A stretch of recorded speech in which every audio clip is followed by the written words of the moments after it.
알면 당신도 법테랑! 친구는 가까이에, 법은 더 가까이에 둬야 한다. 가까울수록 삶이 행복해지는 방송 법테랑의 문지기 아나운서 김은웅입니다. 아저씨, 삶은 이렇게 힘든 건가요? 아니면 어릴 때만 힘든 건가요? 그건 말이야. 언제나 힘든 거야.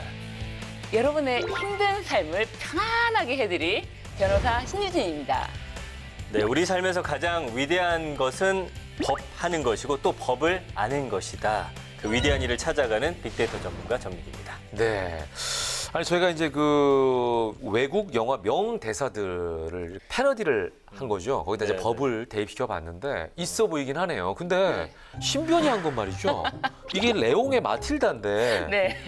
이건 지금 사랑방 소녀가 소녀 오냐 아니에요? 맞아요. 오키 아니야 오키? 오키였어. 목소리는? 삶은 힘든 건가요? 삶은 달걀인가요? 오키는 달걀이 좋아요. 그러니까 아니, 갑자기 나 오키가 왜 나오지 했네. 예. 근데 제가 패러디한 명대사는 어떤 영화인지 아시겠어요? 친구는 가까이. 이덕화 씨. 부탁해요. 부탁해요. 야. 아니, 그거잖아요. 네. 영화 대부의 명대사. 네, 맞습니다. 친구는 가까이, 그러니까 적은 더 가까이. 맞아요. 예, 그리고 이제 두 사람이 한 건 이제 레옹. 이것도 네. 우리가 정말 많이 봤죠. 레옹. 진짜 한동안 레옹 보고 나면 화보 많이 들고 다녔는데. 예, 동그란 선글라스, 까만 네. 선글라스에 그저 비니 어울리지도 않는 모자. 정말 잊을 수 없는 영화인데 예. 제가 마지막에 한 거는 모르시겠죠? 전혀. 그거 만들어낸 거 아닙니까? 만들어낸 전혀 거 아니에요? 모르겠습니다. 영화를 말하면 너무 잘 아실 텐데. 네. 뭐요? 네. 물랑루즈. 아, 우리 삶에서 가장 물랑루즈는- 위대한 것은 응. 사랑하는 것이고 오. 또 사랑받는 것이다. 이거 뮤지컬 영화잖아요, 물랑루즈. 네, 니콜 키드만과 네. 이안 맥그리거. 아우. 예, 아무튼 예, 명대사들 참 이런 거 보면은 누가 이렇게 영화 대사를 쓰는지 이분들도 머리가 참 좋다라는 생각을 해 봅니다. 우리 이제 법테랑 오늘도 또 아주 힘차게 출발해 보도록 하겠습니다. 자, 이렇게 셋이 참 재밌게 네. 놉니다. 네. 예, 오늘도 여러분의 삶을 한층 더 업법 그레이드할 법을 소개해 드리도록 하겠습니다. 오늘 주제부터 살펴보죠. 네, 법태랑이 뽑은 네. 오늘의 첫 번째 주제는요. 공정과 투명이 생명이다. 바로 사회정의법입니다. 공정과 투명, 사회정의. 이게 사실은 너무나 당연한 건데 너무나 쉽지 않기도 합니다. 저는 진짜 법 없이 살 사람이라는 얘기 참 많이 듣거든요. 네. 아니, 저는 솔직히 웃어요? 김현우 왜 아나운서님은 웃어요? 정말 투명하세요. 유리 같아. 속마음을 네, 다 알겠어. 네. 어떤 마음인지. 본인이 말하는 게 그냥 마음이에요. 많이 속아요, 많이 속아. 솔직해요. 누구보다도 투명하시고 정말 그거 하나는 인정합니다. 인정합니다. 잠깐만, 근데 내가 좀 알송하네요. 이게 지금 비웃는 건지 칭찬하는 건지. 알 칭찬이에요. 수가 없네. 우리 둘이 진짜 좋아해요. 알겠습니다. 자, 사회정의법 첫 번째 법안 넘어가죠. 뭐예요? 네. 지난 6월 29일 네. 본회의를 통과한 장애인 고용 촉진 및 직업 재활법 일부 개정안인데요. 네. 공공기관 등에 부여되는 장애인 의무 고용 비율을 상향한 법입니다. 네, 근데 원래 기존에도 장애인 의무 고용을 하게 돼 있는 거 아닌가요? 네, 맞습니다. 이 현행법에 보면은 국가와 지방자치단체, 공공기관에서 일정 비율 이상의 장애인을 의무적으로 고용하도록 규정하고 있습니다. 네. 2021년 현재 장애인 의무 고용률이 3.4%이거든요. 네. 근데 이것을 국가, 지방자치단체, 공공기관의 장애인 의무 고용률을 네. 현행 3.4%에서 2022년 1월 1일부터 2023년 12월 31일까지 3.6%로 네. 그리고 2024년 이후에는 3.8%로 상향하는 내용입니다. 말해서 뭐합니까? 아마도 이제 장애인이 비장애인에 비해서 경제활동 참가율이나 고용률이 낮지 않겠습니까? 그러니까 코로나19 때문에 네. 아무래도 이 기업 경영 여건이 악화되다 보니까 특히나 이제 고용 취약계층인 장애인의 일자리에 대한 우려는 커질 수밖에 없는 그런 상황이거든요. 그래서 이런 장애인 고용 문제를 보다 좀 적극적으로 해결하기 위해서 네. 상향 조정해서 장애인 고용을 좀 활성화하고 장애인 실업 문제를 해결하자 이런 뜻으로 좀 풀이할 수가 있습니다. 그러니까 취지는 너무 좋은데 그런데 그런 그동안에 장애인 의무 고용률을 따르지 않는 공기관도 있었나요? 네, 원래 이 장애인 네. 의무 고용률을 충족하지 못하는 경우에는 이에 대한 부담금을 납부해야 되는데요. 네. 이 다수의 지자체 그리고 공기관 등에서 의무 고용을 지키지 않고 수억 원의 부담금을 지불하고 있어서 현재 논란이 되고 있습니다. 야, 이거 의외네. 그 관련자를 보니까 네. 2020년 한 해에만 얼마냐면은 예. 그 금액이 900억 원에 달하는 걸로 지금 집계가 돼 있거든요. 아. 그중 가장 많은 부담금을 낸 기관이 교육부였는데 그 2020년 전국 시도교육청 평균 장애인 공무원 고용률이 2.03%. 어휴. 그 의무교육 이행하지 않아서 교육부에 부과된 부담금이 760억 원. 어허. 굉장히 많죠. 그 교육감의 부담금 납부에 관한 특례에 따라서 3년간 부담금을 50%만 내게 돼 있어서 총 380억 원을 납부했다고 합니다. 아니, 공공기관이 부담금을 낸다는 거 결국 우리 세금으로 그 부담금을 대체하고 있다는 거 아닙니까? 네, 맞습니다. 네. 그래서 비판의 소리가 이제 많이 있습니다. 어허. 그래서 이번 개정안에 이런 내용이 추가로 담겼는데요. 네. 국가, 지자체가 이제 중소기업 등과 컨소시엄형 장애인 표준 사업장을 설립한 경우에 장애인 표준 사업장에 고용된 이 장애인 근로자를 지자체 등의 장애인 의무 고용 인원으로 인정한다 이렇게 담겨 있습니다. 아, 자, 예를 들어서 아웃소싱 기업, 공공기관 위탁 업체가 장애인을 고용하면 인정된다는 의미인가요? 네, 그렇습니다.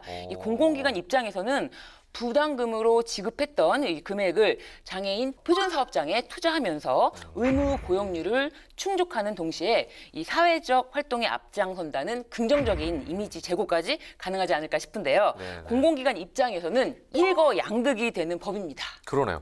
중소기업에게는 또 하나의 새로운 기회가 되겠다라는 생각이 들기도 하지만 반대로 이 기업들이 보여주기식 일자리를 만들면 어떡하지? 이런 생각도 드는데요. 맞아요. 사실 그런 식의 어떤 채용은 네. 뭐 일자리를 주는 고용주도 그렇고 네. 그다음에 장애인 근로자 모두에게 독이 되는 그런 상황이거든요. 네네. 그래서 장애인 진짜 잘할 수 있는 일을 주는 방향으로 이 장애인 의무 고용제가 이루어지도록 다양한 어떤 지원이라든지 관리 이런 것들이 좀 필요해 보입니다. 그렇습니다.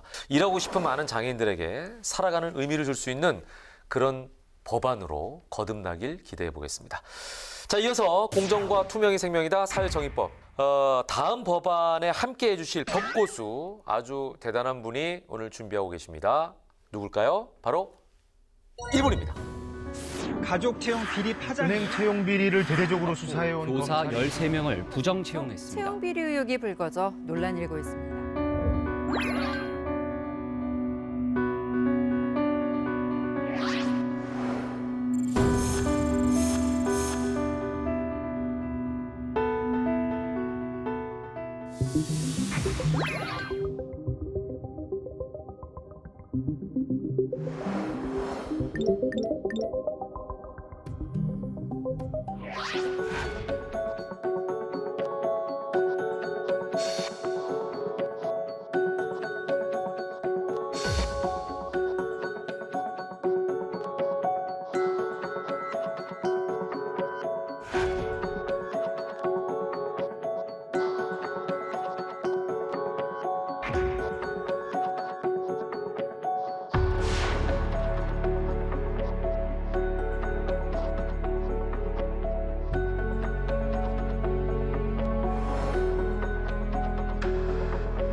한 사회의 엘리트층이 엘리트가 아닌 기득권 세력이 될 때 공동체는 파괴되고 민주주의는 괴사될 수밖에 없습니다.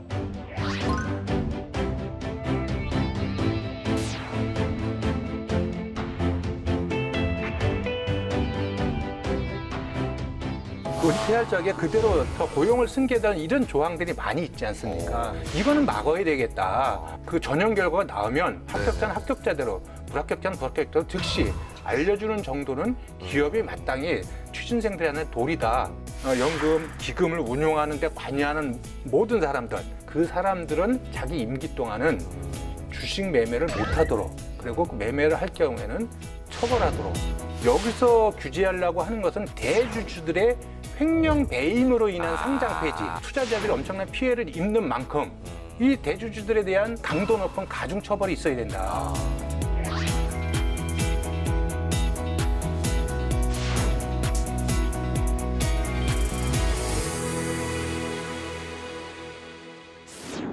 탁월하고 예리한 직관으로 합리적이고 원칙적인 세상을 열어가는 의원이십니다. 이태규 의원 나오셨습니다. 어서 오십시오. 반갑습니다. 네.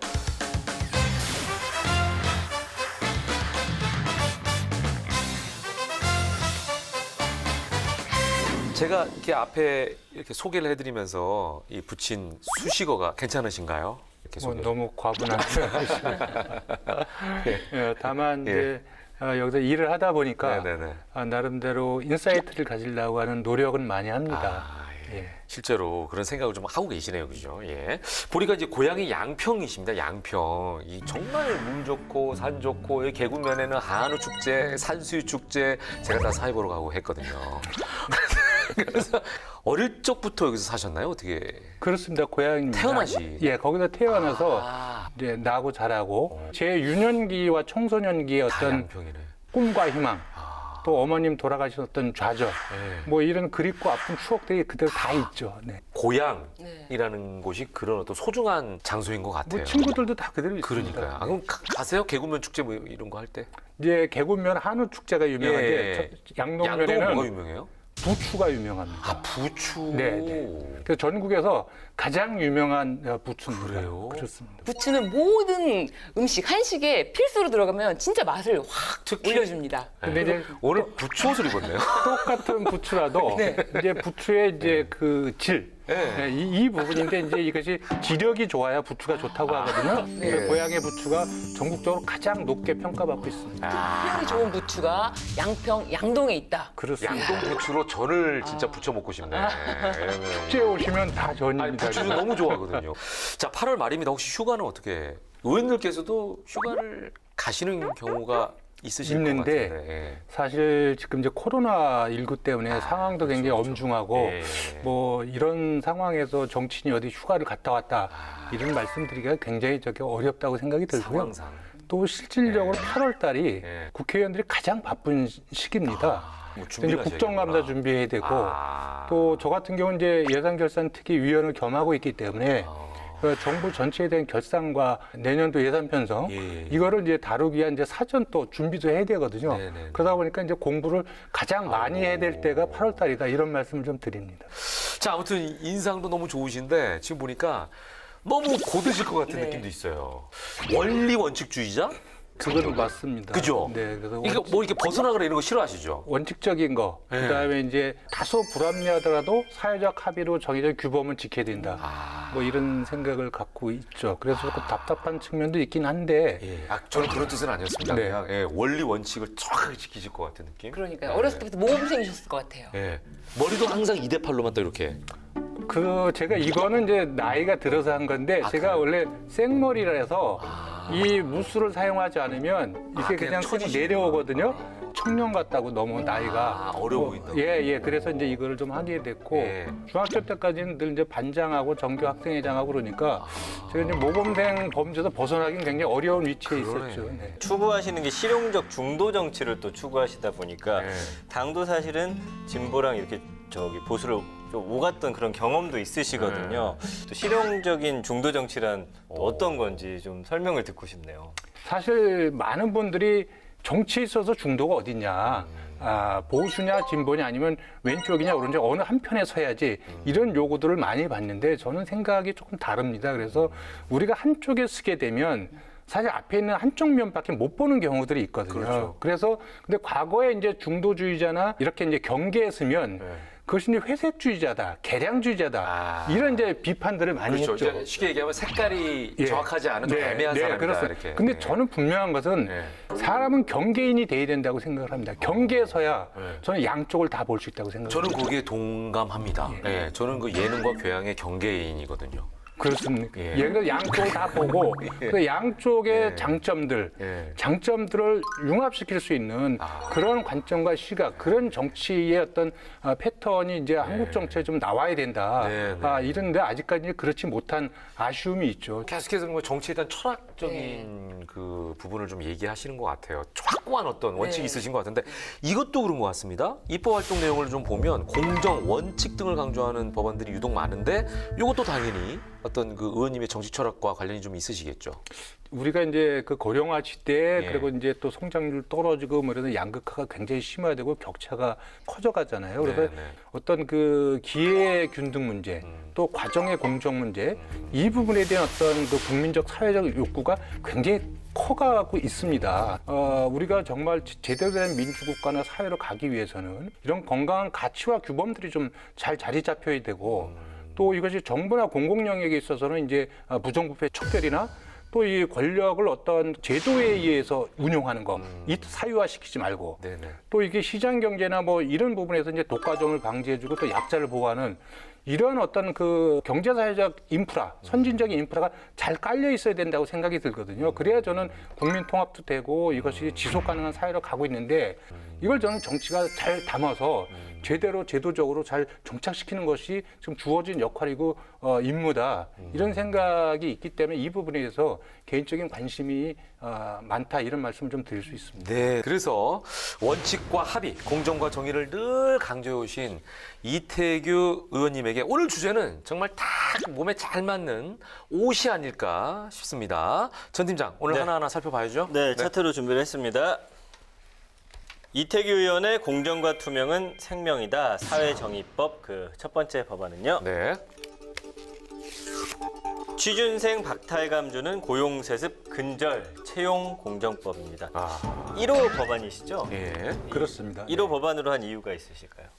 이 법안이 20대 때 제가 제출했는데 이것이 통과가 안 되고 폐기가 됐습니다. 그래서 바로 다시 또 개정안을 냈는데 저는 이것이 한국 사회 공정의 어떤 상징적인 내용을 담고 있다 이렇게 생각을 갖고 있습니다. 왜냐하면 우리가 옛날에 고려 시대 때 음서제도라는 게 있었습니다. 있었죠. 예. 이게 귀족 자녀들이 예. 시험도 안 보고 그냥, 예, 바로 그냥 특채로 귀족이 해서 됐죠. 예. 이게 공직에 들어가는 예.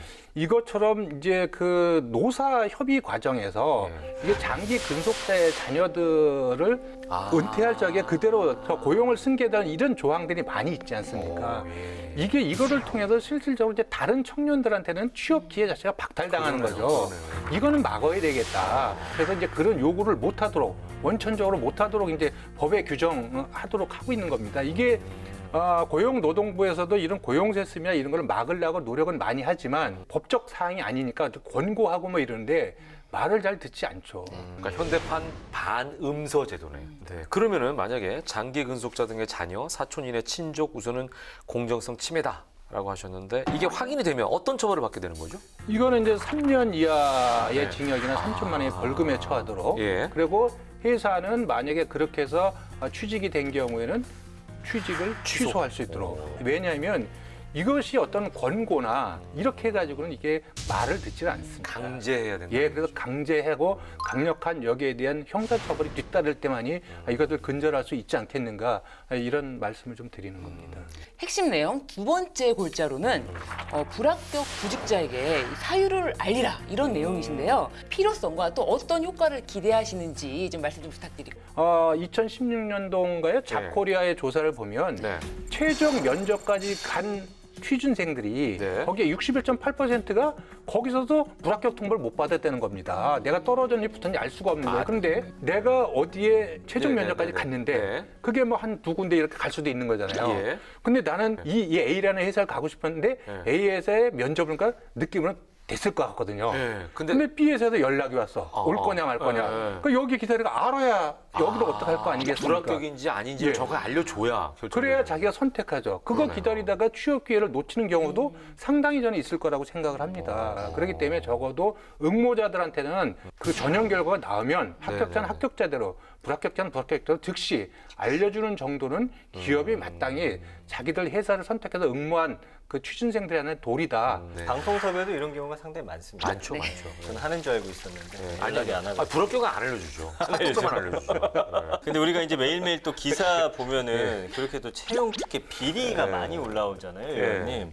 근데 이제 대부분 의혹이라는 말로 끝이 나는 경우가 상당히 많더라고요. 맞아. 주변에서 국회의원들에 대한 이제 평가가 그렇게 높지 않습니다. 한국에서는. 네. 왜냐하면 이제 매일 싸움만 하고 또 밥값도 제대로 못한다. 뭐 이런 이제 국회의원들의 어떤 비판이 많은데 주변에서 그럼에도 불구하고 저 국회의원한테 부탁을 하면 그래도 뭐 내 자식도 웬만한 뭐 자리 하나 좀 만들어줄 수 있는 거 아니야? 이런 사고를 가지신 분들이 의외로 굉장히 많습니다. 아니 의외가 아니라 기대감이 또 들죠. 과거에 국회의원의 상당한 업무 중에 하나가 지인들, 지역구에 있는 사람들 자신들 취업시키는 이런 역할들을 많이 했었거든요. 근데 시대가 이제 많이 달라졌지 않습니까? 예. 이거는 저는 완벽하게 끌어내야 된다. 저는 그런 확신을 갖고 있습니다. 그러네요. 예. 자, 아무쪼록 공정한 채용을 통해서 젊은이들 길을 살릴 수 있는 법안 잘 진행됐으면 하는 바람을 가져봅니다. 자, 이어서 이태규 의원님의 사회정의법 두 번째 법안 살펴보죠. 네, 두 번째 법안은요. 국민연금의 공공성을 담보하라 국민연금법인데요. 주식 운용 문제에 대한 해법을 좀 제시하신 것 같은데 핵심 내용이 뭔지 좀 설명해 주시죠. 마찬가지입니다. 이게 우리 작년 기준으로 아마 그 국민연금 총액이 한 830조가 넘는 걸로 알고 있고 어마어마하죠. 여기에 상당 부분은 이제 주식에 투자를 해서 이득을 얻지 않습니까? 이 주식을 운용하는 운영위원회가 있고 기금운용본부가 있고 여기에 많은 부분들이 국민연금이 어디 주식이 어떻게 중장기적으로 투자될 것이라고 하는 전략과 이런 부분들의 대비 정보를 공유하고 있는 거죠. 그래서 이 흐름을 알면 자기가 주식을 투자해서 상당한 이익을 볼 수가 있습니다. 그래서 이제 기밀을 엄수해야 되고 유출하면 안 되는 거죠. 예. 근데 법적으로는 거기에 운용하는 분들이 주식 거래를 하면 안 된다는 조항이 없습니다. 물론 내부에 아마 도덕적인 규정은 있는 것 같지만 법률적으로 그것이 없습니다. 예. 그래서 옛날에도 그런 사고가 났었죠. 그래서 기금운용본부에 있는 그 간부가 그 투자 계획서를 외부에 유출하고 그건 이제 비리죠. 유출한 사례도 있고 2017년에 7명 그리고 작년에 12명인데 이런 국민연금 정보를 사적으로 이용해서 주식에 투자도 이용하고 뭐 이런 사례들이 있기 때문에 이러면 이것도 이제 불공정이거든요. 자기가 사적 이득을 취하는 만큼 주식 거래는 다른 사람이 피해를 보게끔 돼 있지 않습니까? 그렇죠. 이걸 막아야 되는 거죠. 그렇기 때문에 그 국민연금 기금을 운용하는 데 관여하는 모든 사람들, 대통령령으로 정하는 그 사람들은 자기 임기 동안은 주식 매매를 못하도록 그리고 그 매매를 할 경우에는 처벌하도록 이런 조항을 좀 두는 것이다.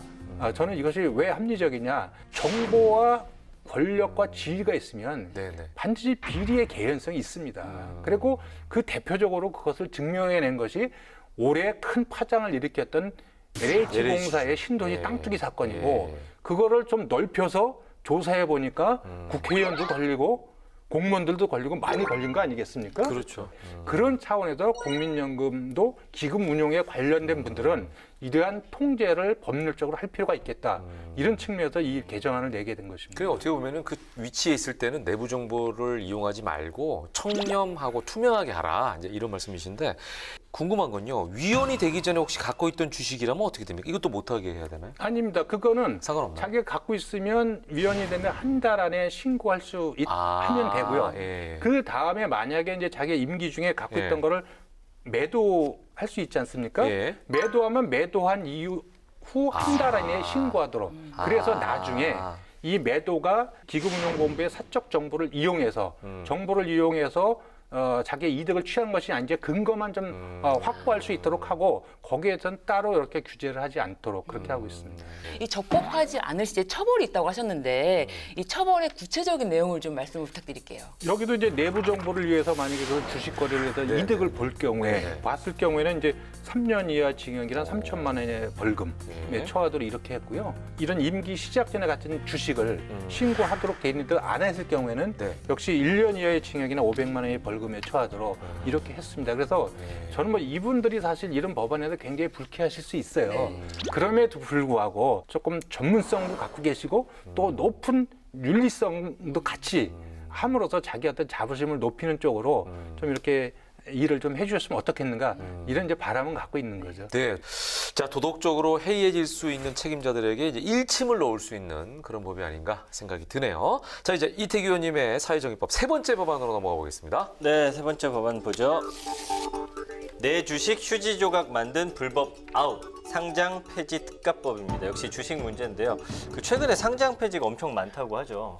2016년 이후에 보니까 주식시장에서 상장 폐지된 종목이 한 147건이고요. 올해만 13건이 지금 상장 폐지됐는데 이 상장 폐지돼 버리면 갑자기 그냥 제가 투자한 돈이 하루아침에 네네. 아예 없는 게 되어버리니까.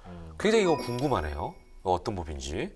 상장 폐지되는 이유가 네. 경영진의 어떤 그 비리가 심각하거나 예. 또 투명성에 문제가 있다거나 예. 또 이제 경영 실적에 있어서 이 기업이 지속성을 가질 수 있을 거냐 뭐 여러 부분을 따지잖아요. 그렇죠, 그렇죠. 예. 그런데 이제 회사를 경영하다 보면 뭐 여러 가지 기업 환경의 변화로 인해서 어쩔 수 없이 어려워진 경우도 있습니다. 네. 그것까지 어떻게 할 수는 없지만 네. 이것이 지금 여기서 규제하려고 하는 것은 대주주들의 횡령 배임으로 인한 상장 폐지. 이거는 명백하게 범죄거든요. 그렇죠. 그렇죠. 그랬을 경우에 이 투자자들이 엄청난 피해를 입는 만큼 이 대주주들에 대한 저는 어떤 강도 높은 가중 처벌이 있어야 된다. 그래서 대주주들이 이런 횡령이나 배임이나 이런 거에 유혹에 빠지지 말고 네. 윤리 경영, 책임 경영에 좀 더 충실해서 네. 기업도 좀 경영에 충실하고 상대적으로 이것을 통해서 투자자들도 보호해야 되겠다. 이런 차원에서 이런 이제 그 가중 처벌에 관한 어떤 개정안을 좀 내게 된 거고요. 네네. 우리나라 금융투자협회 자료에 의하면 우리나라의 그 주식 거래 계좌 수가 4천만 개가 넘었다고 합니다. 그러면 이제 여기서 회사가 하나가 상장 물론 폐지가 바로 되진 않죠. 예. 관리 종목으로 가고 그 다음에 이제 다시 이제 거기서 이제 정리매매 할 수 있는 시간을 주고 예. 그 다음에 장외로 가고 뭐 이런데 예. 사실상으로 이제 주식값이 거의 뭐 바닥으로 떨어져서 예. 엄청난 피해를 입는 거잖아요. 예. 그런데 이제 주식 투자는 사실 자기 책임이야 하는 거기 때문에 네네네. 이 회사가 잘 될 수도 있고 안 될 수도 있습니다. 예, 그거는 이제 본인의 판단이고 본인의 책임하러 가는 건데 경영진들이 그런 비리를 저질 경우에는 그거에 대해서는 엄하게 책임을 물어야 되겠다. 이런 취지에서 이 특가법 개정안을 내게 됐습니다. 아유, 이 현행법상 처벌 방법이 뭐 전혀 없는 건가요? 현행법으로는. 아니 그렇지 않습니다. 그래서 특정 경제범죄 가중처벌법에 의하면 이것이 이제 그 횡령 배임에서 이득액이 50억 원 이상일 때는 네. 무기징역이나 5년 이상의 징역에 처할 수 있도록 하고 그다음에 그 이득액이 5억 원 이상 50억 원 이하일 경우에는 3년 이상의 유기징역에 처하도록 돼 있습니다. 그런데 이것은 이제 일반적인 그 배임 횡령죄죠. 그러니까 누구든지 이제 대주주가 아니더라도 예. 배임죄를 저지를 쓰고 횡령할 수 있지 않습니까? 그렇죠. 그렇게 하는 건데 예. 제가 여기서 특가법의 특정 범죄 가중처벌법에 의한 거는 대주주에 한해서 그래서 경영진의 도덕적 윤리적 책임을 굉장히 좀 키우려고 하는 겁니다. 그럼 혹시 그 처벌도 이거보다 더 세게 그냥 해야 된다고요? 여기 같은 경우는 이제 그 횡령액이 2억 원으로 내려옵니다. 금액 그러기 자체가 예. 소액이어도 이거는 더 그렇습니다. 심각하다. 그래서 아예 횡령 배임을 하지 마라. 아예 그냥 스폰도 꾸지 마라. 네, 그겁니다. 아무래도 의원님께서 발의하신 법안이 딱 원천 봉쇄도 봉쇄지만 대주주일수록 횡령 배임하다가는 이거는 처벌이 피할 수가 없다. 이런 경각심을 갖고 절대 이런 일이 일어나지 말게끔 하는 그런 효과도 엄청날 것 같습니다. 그렇습니다. 코스닥 시장 같은 경우는 기업의 M&A가 수시로 일어나거든요. 네, 네. 그리고 소위 이제 거기에 작전 세력들도 굉장히 많습니다. 맞아요. 예, 그렇기 때문에 그분들이 주로 하는 것이 배임, 횡령 뭐 이런 거를 통해서 자기들 이득하고 회사 다시 팔고 넘어가고 뭐 네. 이런 거잖아요. 네, 네. 이런 거에 대해서는 상당한 경제 효과가 있을 수 있다. 예. 이렇게 생각을 합니다. 특히 이제 요즘에 코로나 때문에 이 경기가 안 좋다 보니까 주식에 관심 갖는 분들이 너무 많아서 의원님의 이 법안이 굉장히 더 의미가 있을 것 같아요. 사실은 너무나 당연한 일인데 공정하고 투명한 사회로 가는 길이 왜 이렇게 험난한가 이런 생각이 드는데 왜일까요, 의원님? 이거 너무 철학적인 질문인가요? 언제부턴가 우리 사회에는 사실 이제 그 학연, 지연, 뭐 혈연 이런 연고주의가 굉장히 강하게 작동하는 사회잖아요. 네네. 예, 작동하다 보니까 이제 그것이 사실 어떤 불공정의 요인이 되죠. 또 어느 정도 지위가 올라가면 그 지위에 있는 사람들끼리 또 네트워크도 있는 거고 뭐 이러다 보니까 실제로 끊었고 백없는 사람들은 사실 거기서 완전히 소외되는 거죠. 그러면 결국은 힘 있는 자, 가진 자들이 실제로 경제적인 이익을 취하는 데서 굉장히 유리한 조건을 점하고 있죠. 예, 그거를 저는 제도적으로 막아내는 것이 중요하다. 저도 정치인의 한 사람이지만 이 정치인들이 어떤 그 거짓과 위선 또 뭐 한참 히트치고 있는 이제 내로남불 뭐 이런 걸 좀 없애서 정치권이 공정하게 되면 저는 사회도 그런 분위기가 자동적으로 잡혀갈 수 있지 않겠는가 그런 생각을 갖고 있습니다. 그러면 저 의원님은 진짜 지연 이런 거 별로 안 좋아하시겠다. 지연세는 다 반갑죠. 근데 공자 구분을 공적인 일을 처리하는 데서는 그러니까. 전혀 그거는 이제 관계가 없는 거죠. 네. 이제 공과사를 정확하게 구분하시네. 예. 아니 의원님께서 네. 말씀하시는 내용마다 네. 정말 더 좋은 사회로 가기 위한 그 초석이 될 것 같은 네. 입법 활동이라고 저는 네. 기대가 됩니다. 고맙습니다. 네, 그래서 앞으로 향후에는 특별한 또 입법 계획이 있으시다면 어떤 걸 준비하고 계실까요? 저는 뭐 또 관심 갖고 있는 게 이제 공공개혁 부분이고 공공기관들의 어떤 그 방만 운영과 도덕적 해이를 방지하는 거 이런 부분에 있어서도 저는 제도적으로 보완할 점이 굉장히 많다 이런 생각이 듭니다. 가령 예를 들어서 뭐 최근에도 이제 조금 언론에 보도가 됐지만 이 우리 서민 대중들이 지금 살기 굉장히 어려운데 지금 공공기관에서 빚내 가지고 성과급 잔치하고 뭐 휴가비 막 만들어 네, 지급하고 수백억 원씩 이렇게 해서 국민적 분노를 샀지 않습니까?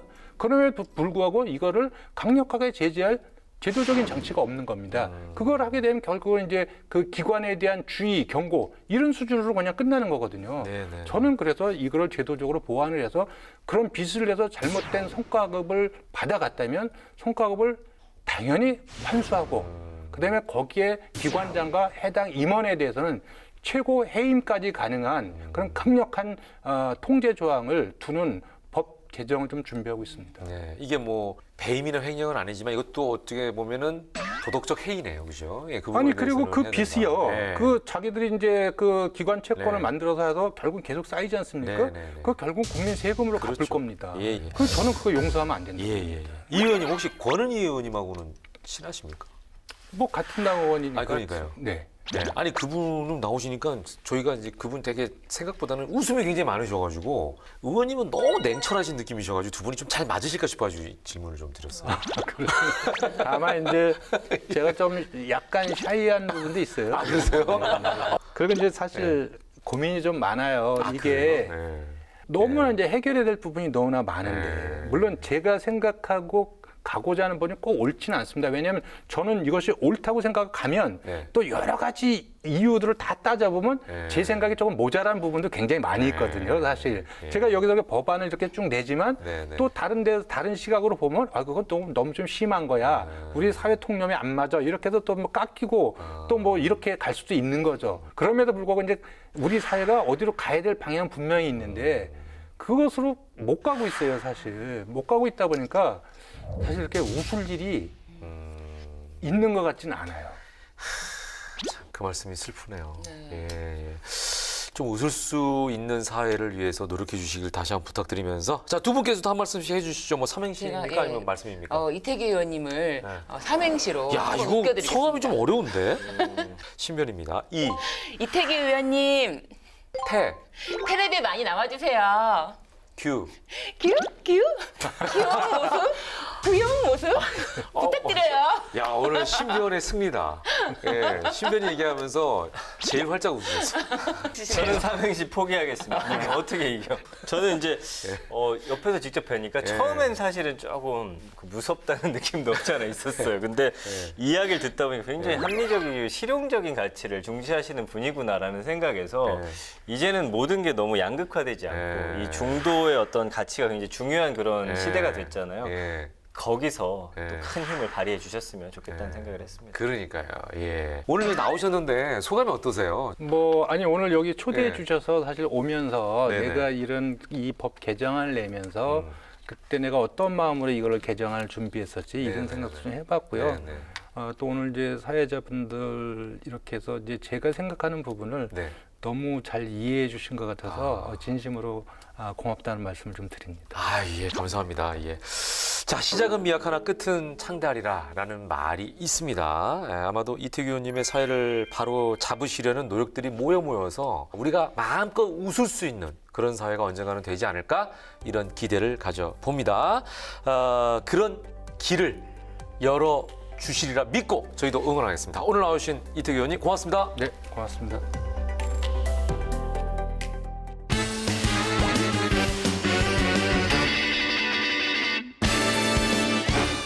알다가도 모르겠고 모르다가도 알 것 같은 법 때문에 속 터지는 분들의 속을 시원하게 해드리는 시간. 궁금할 법 하지. 네, 오늘도 돌아왔습니다. 예, 이런 노래가 생각이 나네요. 살다 보면 궁금한 법 너무도 많아. 그렇지 않나요? 저도 노래로 화답을 해야 되는데 벌써 근심 수많은 근심 걱정 멀리 던져 버리고 여기까지 제가 멀리 던져 버릴 수 있도록 최선을 다해서 도와드리도록 하겠습니다. 그러네. 네. 진짜 신 변호사님이 옆에 있어서 네. 제 개인적으로는 가장 든든합니다. 정말. 그러니까. 이 코너를 제 지인분 중에 네. 검찰청에 계시는 분들 네. 자주 검사? 보신다- 예. 검사분들이 보시고 네, 있다고요? 자주 보신다고 하시더라고요. 아, 진짜요? 그래서 제가 오, 뭐라고 긴장하면서 재밌다, 유쾌하다 이게 법을 가지고 이렇게 재밌게 방송을 만드는 게 너무 신기하다고 하시더라고요. 네. 혹시 너무 우스꽝스럽게 나온다거나 해가지고 신변을 신변을, 네. 아닙니다. 그런 얘기는 안 합니까? 네, 굉장히 저를 고무적으로 잘 봐주시는 것 같아요. 그래요? 다행이네. 아유, 나는 검찰청이라 그래가지고 뜨끔했는데 네. 다행이네요. 예, 잘하고 있네. 자, 그래서 오늘 또 속 시원하게 풀어달라고 들어온 사연이 뭔가 하고 봤더니 이거 속 터지는 사연입니다. 차 빼주지 않아서 벌어지는 분쟁! 이런 경우 많죠. 정말 너무 많습니다. 진짜 차 많아. 관련해서 진짜 여러 가지 주택 형태에 따라서도 좀 규정이 다르거든요. 그래서 이게 참 답답한 일입니다. 공공 그 주차장 있잖아요. 네. 뭐 예를 들어 마트나 이런데 나가는 데가 한 군데밖에 없는 거예요. 네. 출구가. 네. 근데 주차요금이 너무 비싸게 나왔다고 그걸 막았어요? 차를 거기다 딱 대놓고 사라져버리는 사람. 그거 어머. 오늘 기사하고 나오고 네, 이랬잖아요. 나왔어요. 예. 이거 기사화 되게 됐던 불안해서라도 일이 많죠. 어떻게 그렇게 할 네. 수가 있지, 사람이. 네. 자, 어쨌든 오늘 사연의 주인공은 어떤 일이 벌어질 것인지 한번 저희가 꽁트를 통해서 확인해 보도록 하겠습니다. 출발합니다. 미쳐. 아니 대체 이 사람은 왜 이렇게 차를 세우는 거래요? 405호 이 양반 또 일하네. 나가 몇 번을 말했는디 뭐라는지 알아요? 쌍욕을 하더만요. 갑질도 그런 갑질이 없슈. 아유, 아주 상종 못할 사람이요. 아유 진짜 무식을 쌈 싸먹은 인간 같으니라고. 상습적이야 아주. 아저씨 인터폰 좀 해보세요. 아우, 나는 무서운디. 띠리리리리리리리. 저기요, 여가 경비실인데요. 차 좀 빼줘요. 뭐라고 얘 차를 와 빼요. 우리 남편 또 꽐라돼서 내서만 내려갈게요. 아니 이거 매번 왜 여기에 차를 세워서 아침마다 피곤하게 정말. 아이고 마 미안합니다. 그래서 마 지하로 그리 내려가라고 해도 꼭 이런다 안 합니까? 내 말은 귓등으로도 안 들어 얘. 미안합니다. 참말로 미안합니다. 이런 사람 꼭 있죠. 지하까지 가기 싫다면 꼭 이중 주차해놓고 나 몰라라 하는 사람. 405호 갑질남은 그 후로도 쭉 습관처럼 이중 주차를 해서 주민의 원성을 샀는데요. 이번에는 30분이 넘게 연락 두절까지 되면서 일이 더 커지고 맙니다. 예. 우리 남편이요? 얼마나 다쳤어요? 엄마, 아빠 사고 났어? 괜찮다 마. 네 아빠 수원 어느 병원에 있다는데 빨리 가자. 엄마, 앞에 차. 뭐야 이 사람 또 여기에 주차한 거야? 아저씨 여기 차 주인 좀 불러주세요. 내가 너무 급해서요. 빨리. 우짠데요. 그냥 반 부부 죄다 집에 없다는구먼요. 아까 그 옆차 주인도 펄펄 뛰다 숨 넘어갔쇼. 전화번호 있죠? 주세요 얼른요. 띠리리리리리 띠리리리리리 왜 이렇게 전화를 안 받는 거야? 엄마, 계속해 받을 때까지 해. 띠리리리리리 띠리리리리리. 그럼 누굽니까? 아니 30분 넘게 전화를 했는데 지금 받으면 어떡해요? 차 좀 빨리 빼주세요. 대낮에 왜 이중주차를 해놓고 난리예요? 내 삼아 이중주차를 대낮에 하든 이 밤에 하든 야밤에 하든 저밤에 하든 뭔 상관인겨? 지금 남편 사고가 나서 빨리 나가야 되니까 차 후딱 좀 빼주세요. 급하다고요. 급한 건 내 모르겠고 내 삼아 지금 부산에 와 있어서 못 빼니까 내 알아서 하이소. 지금 장난해요? 내 남편 사고가 났다고요? 그 아줌에 무지하게 시끄럽나. 됐고 그러면 내가 특별히 택시비를 줄 테니까 내 택시 타고 가이소 마. 수원까지요. 괜찮겠어요? 왕복 택시비 청구합니다. 수완 돈 뭐 얼마가 됐든 줄 테니까 내 일단 갔다 오이소 마. 너무나도 다급한 상황. 왕복 택시비를 준다는 말만 믿고 택시를 이용하기로 한 민숙이 엄마. 그런데 다음날 정작 택시비를 청구하자 405호 갑질남 반응은 180도 달라졌습니다. 여기 왕복 택시비 영수증이에요. 10만 5천 원 나왔는데 10만 원만 받을게요. 당장 주세요. 10만 원? 이 옆에 나가 무슨 모범을 탔나? 뭔 택시비가 10만 원이나 나오고 난리고. 제가 그랬잖아요. 여기서 멀리 간다고 비쌀 거라고. 엄마, 몰이 나빠, 아주 나빠. 내는 그런 기억이 없고, 아니 2, 4만 원도 아니고 10만 원 내가 왜 줍니까? 뭐 내 사마 크게 인심 써서 5만 원 줄 테니까 내가 딱 갖고 가 있어 마. 당신 지금 장난해요? 내가 그렇게 우습게 보여요? 준다고 했으면 줘야지. 지금 뭐 하자는 거예요? 아이고 마 귀청 떨어지겠네. 덱사장 나는 물어봤고, 야 5만 원 있으니까 받든가 말든가 그냥 가든가 아니면 받고 가든가 알아서 하시오. 뭐라고요? 딱 기다려요. 내가 어떻게 해서든 다 받아내고 말 테니까 부셔버릴 거야. 부셔, 저 차 부셔. 부셔라 마. 내 새 차 좀 뽑아 보자 마. 부셔. 아니 근데 아유 진짜. 아니 근데 신변은 네. 이제는 서울말이 굉장히 어색하네. 원래 어디 사람이에요, 이 양반? 아니 서울말이 굉장히 어색해요. 서울 사람인데. 아, 서울 사람 아니고 경기도. 경기도. 경기도. 아, 경기도. 근데 이런 경우 있어요. 특히 이제 외제차 있잖아요. 그런 경우는 중립 주차가 안 되거든요. 맞아요. 밀 수도 없어요. 예, 중립 주차가 안 돼요. 앞에 있으면 안 밀리거든요. 맞아요. 정말 그럼 미칩니다. 네. 앞에 차 있으면 이거 빼지도 못하고. 그러다 보니까 막 뭐 이렇게 사이드미러 부신다든지 네. 뭐 이렇게 그 발로 차고 이래가지고 타이어 나중에. 펑크 내놓는다든지 이런 경우 상당히 찔러가지고. 많아요. 예. 자, 이중 주차 때문에 숨 넘어가는 사람들 많을 텐데 지금 택시비를 반만 주겠다는 거잖아요. 이거 다 받을 수 있겠습니까?